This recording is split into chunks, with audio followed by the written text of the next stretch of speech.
मजाक की आप कि भाई ये जिन दो लोगों की छाप सबसे ज्यादा है भारत की फॉरेन पॉलिसी पर, नेशनल सिक्योरिटी एडवाइजर और obviously foreign minister, so recent crisis जो हम देख रहे हैं ये कंटेन क्यों नहीं कर पाए वो?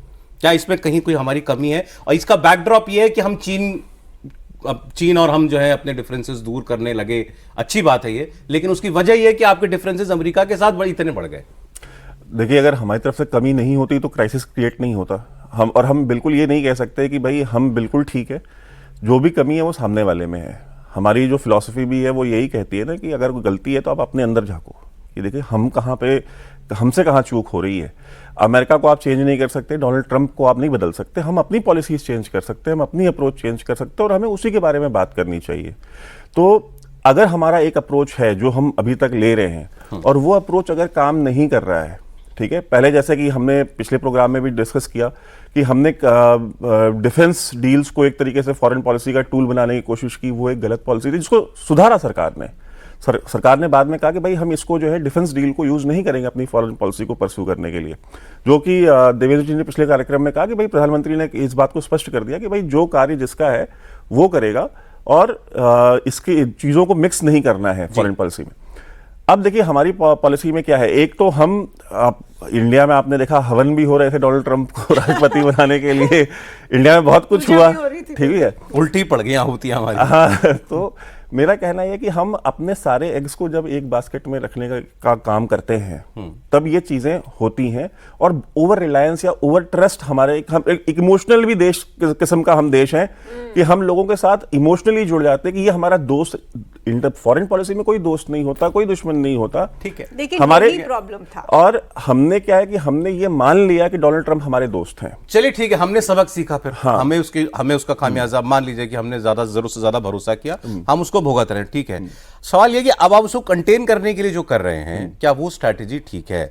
जापान तो आपका ठीक है, बढ़िया दोस्त है, नो प्रॉब्लम, आप पहले जापान गए प्रधानमंत्री, उसके बाद जो आप चीन आप जाएंगे तो वहां बड़े बेसब्री से इंतजार हो रहा है प्राइम मिनिस्टर मोदी का चीन में, और उनकी मीडिया में बहुत लिखा जा रहा है इसको लेकर के, और लगभग तय देवेंद्र का बताएंगे कि भाई एक बायलैटरल होगी बिल्कुल शी जिनपिंग के साथ, प्राइम मिनिस्टर मोदी। हाँ, तो वो ये रिश्ता कितनी गंभीरता के साथ कितनी दूर जाना चाहिए?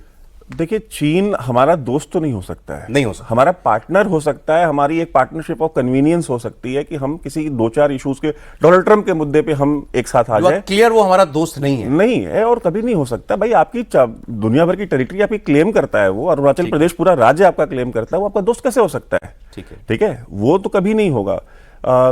हम ठीक है, हमने उस चीज से सबक सीखा है, हमने कहा ठीक है, हम जो शॉर्ट टर्म एक अनकंफर्टेबल अलायंसेज हैं हम वो कर लेंगे, लेकिन क्या वो आपकी लॉन्ग टर्म फॉरेन पॉलिसी के लिए कितना कारगर होंगे, ये इस पे विचार होना चाहिए, इस पे डिबेट होनी चाहिए। जापान से आपका संबंध आज का तो नहीं है, 2000 साल पुराना है। नेताजी सुभाष चंद्र बोस से लेकर के नरेंद्र मोदी तक सारे यही बताते हैं कि भाई 2000 साल से हमारा संबंध है, कल्चरल रिलेशंस है, साहित्य रिलेशंस हैं जापान के साथ।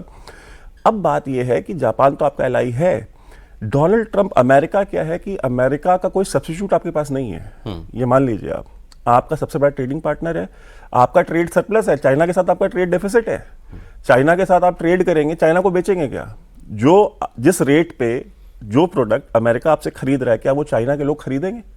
नहीं खरीदेंगे। चाइना से ट्रेड डेफिसिट है, जापान से है, रशिया से ट्रेड डेफिसिट है, ठीक है, और नया मार्केट आप ओवरनाइट नहीं ढूंढ लेंगे, ठीक है, नया मार्केट तो बनते बना। अमेरिका के साथ भी जो ट्रेड है ये बनते बनी ना पिछले 30 साल में। मतलब उम्मीद छोड़ ही नहीं दे क्या कि ये टैरिफ नहीं खत्म होगा हमारे ऊपर से? नहीं, टैरिफ, मैं कहता हूं टैरिफ खत्म हो भी जाए, डोनाल्ड ट्रंप नहीं रहेंगे राष्ट्रपति, टैरिफ खत्म हो जाएगा, लेकिन आपकी जो ये जरूरी नहीं है कि डोनाल्ड ट्रंप टैरिफ खत्म नहीं कर सकते। नहीं, मैं ये जो आर्गुमेंट से Aarti, I am just talking for argument से कि हम मान लेते हैं कि डोनाल्ड ट्रंप नहीं रहे, दोस्त हैं नहीं मेरे दोस्त, ठीक है, हम ये मान लेते हैं डोनाल्ड ट्रंप हट जाएंगे, टैरिफ भी हट जाएगा साथ में।